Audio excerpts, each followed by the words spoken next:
Imagina você receber a notícia de que alguém morreu de uma forma brutal, dentro de um carro completamente carbonizado. Agora imagina descobrir, dias depois, que essa pessoa nunca morreu. E pior, que tudo foi planejado. Essa é a história de Edilson Peter, um empresário que conseguiu enganar uma cidade inteira, forjar a própria morte e cometer algo tão perturbador que parece roteiro de filme, mas aconteceu de verdade. Em 2025, na pequena cidade de São Cristóvão do Sul, em Santa Catarina, Edilson levava uma vida que por fora parecia comum. Ele trabalhava com energia solar, tinha clientes, contatos, uma rotina aparentemente normal. Mas por trás disso existia pressão, dívidas acumulando, problemas financeiros e um desespero que só aumentava. Só que ninguém imaginava até onde ele estava disposto a ir. No dia 15 de fevereiro, um carro foi encontrado em chamas. Dentro dele, um corpo completamente carbonizado. A cena era forte, irreconhecível, daquelas que deixam qualquer um em choque. E rapidamente surgiu a suspeita. Aquele corpo podia ser de Edilson.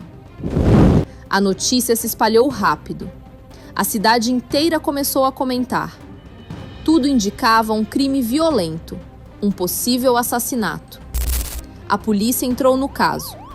No começo, tudo parecia fazer sentido. Um homem desaparecido, um corpo queimado.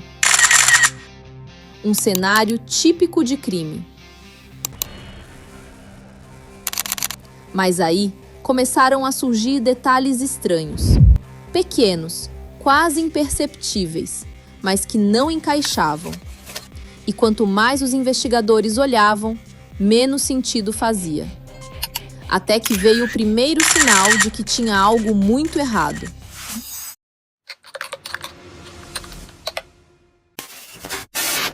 Partes do corpo de Edilson começaram a aparecer, em outro lugar. Um dedo, dentes, como se alguém estivesse tentando provar a todo custo que ele realmente tinha morrido.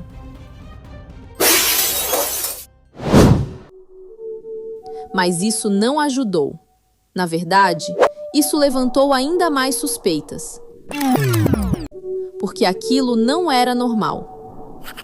E foi aí que os investigadores começaram a olhar tudo com outro tipo de atenção. O plano parecia perfeito, mas foi justamente o capricho dele que começou a entregar tudo. Porque ao invés de deixar a cena falar por si, Edilson tentou controlar cada detalhe. E isso chamou atenção. Primeiro, os restos do próprio corpo. Um dedo, dentes. Isso deveria confirmar a identidade. Mas em casos de carbonização extrema, esse tipo de parte dificilmente aparece separada, intacta, e ainda por cima, fora do corpo.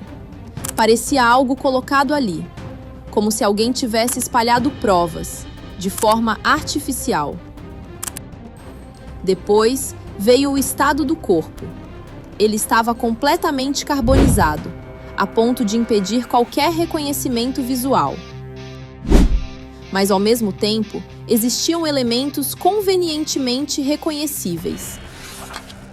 E isso não bate. Quando o fogo destrói nesse nível, ele não escolhe o que preservar. Ou destrói tudo, ou deixa padrões coerentes. Ali não tinha coerência nenhuma. E não parou por aí. Os peritos começaram a analisar o carro, o padrão das chamas, a dinâmica do incêndio, e perceberam algo ainda mais estranho. O fogo não parecia acidental. Ele parecia ter sido iniciado de forma intencional, em pontos específicos.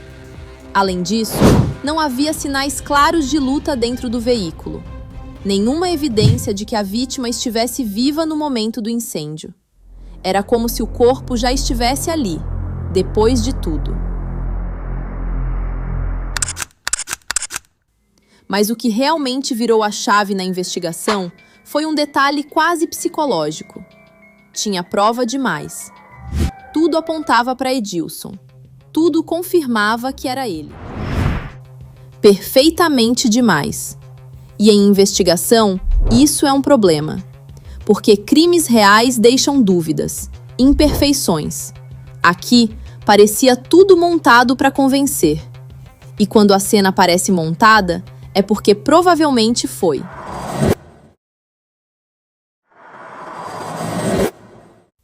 Foi aí que a polícia tomou uma decisão crucial: pedir o exame de DNA. E quando o resultado saiu, tudo desabou. O corpo não era de Edilson, era de outra pessoa, um homem em situação de rua. Nesse momento, o caso virou completamente. Aquilo que parecia um assassinato se transformou em algo muito mais sombrio. Edilson estava vivo, e tudo aquilo era um plano. Um plano frio, calculado, perturbador. Ele matou um homem, usou o corpo, incendiou o carro e tentou desaparecer do mapa. Tudo isso para fugir da própria realidade. Quando a polícia aprofundou a investigação, o motivo começou a aparecer: dívidas, problemas financeiros e a tentativa de aplicar golpes, inclusive envolvendo seguros. Ele queria sumir, recomeçar do zero, como se nada tivesse acontecido.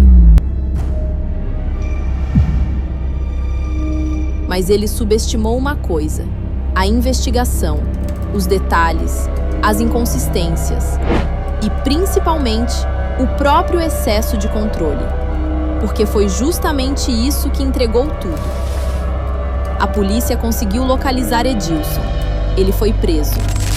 E aquela história que começou como um possível assassinato terminou como uma das farsas mais perturbadoras dos últimos tempos. Uma tentativa de enganar todo mundo, que acabou revelando algo muito pior. E o mais assustador é que esse tipo de história não é tão raro quanto parece. Existem pessoas que conseguem viver anos, depois de morrer oficialmente. E no próximo caso, a mentira durou tanto tempo que, quando a verdade apareceu, já era tarde demais.